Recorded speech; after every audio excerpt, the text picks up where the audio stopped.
Je suis particulièrement touché aujourd'hui de commencer cette allocution dans la cité des Dauphins. Et je ne sais pas si vous l'avez fait exprès, monsieur le maire, mais il faut savoir que ce sont également les 10 ans du sanctuaire Pélagos. Donc je crois que vous avez particulièrement bien choisi l'année et la date pour célébrer la signature de l'accord de la commune sur Pélagos.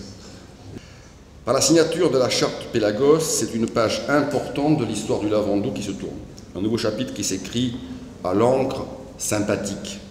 Dans une ville qui n'est pas anodine puisqu'elle se veut la cité des dauphins, mais aussi des baleines, comme en atteste le panneau d'entrée de ville qui en informe fièrement tous nos visiteurs. Ce paraphe est celui d'un nouveau rivage, d'un horizon serein, en rupture avec les gènes des marins génois que nous portons en nous, on va cirer les gènes des Génois.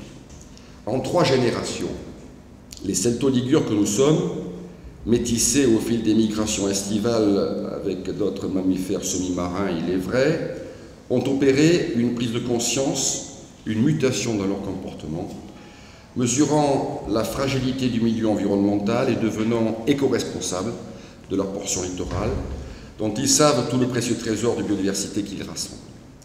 Il n'y a pas si longtemps, et le petit-fils de Prud'homme, lavandourin que je suis, peut en témoigner, les baleines étaient considérées comme de redoutables adversaires et les dauphins appréhendés comme des rivaux gênants par les pêcheurs du Lavandou qui tiraient leur substance de la mer. Et je me souviens avec émotion de ce rorqual, probablement un peu dépressif, et en tout cas assez mal en point pour se laisser remorquer par les frêles esquifs, capturés à Cristau et acheminés, hélas, vers les savonneries de Grasse. C'était en 1967, et ce n'est pas si loin.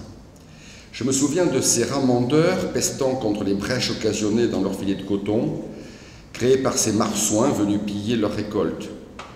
Bien des barreurs de pointus emportaient alors un fusil de chasse pour dissuader les gourmands de prélever aisément leur festin dans le scintillement des sardinots. Nous n'avons pas à rougir de cette guerre des sardines. Ceux de Collioure n'appelaient-ils pas, monsieur le préfet maritime, la royale à la rescousse pour massacrer les hordes de dauphins prédateurs? En une vie d'homme, ou un peu plus, tout cela a bien changé. Même si la fascination pour cet univers intelligent et espègle reste vraiment identique. Et de concurrents acharnés, le dauphin est devenu notre meilleur ami, le symbole d'une cohabitation apaisée, un superbe emblème à vocation culturelle et touristique dont nous sommes si fiers, tant il opère de magie sur l'imaginaire des enfants, les enfants que nous avons su bien sûr tous rester. C'est pourquoi le Lavandou, cité des dauphins et des baleines, veut apporter son concours à la préservation de son trésor par un geste fort et volontaire qui constitue une page nouvelle de son grand livre d'or, celle d'affirmer que la beauté du monde est faite pour être partagée avec respect, que les plus merveilleux des sanctuaires sont ceux vers lesquels l'homme et l'enfant peuvent porter leur regard, parfois leur intelligence et leur passion, pour en retirer la conviction que notre univers est beau et que l'homme et la femme y ont toute leur place.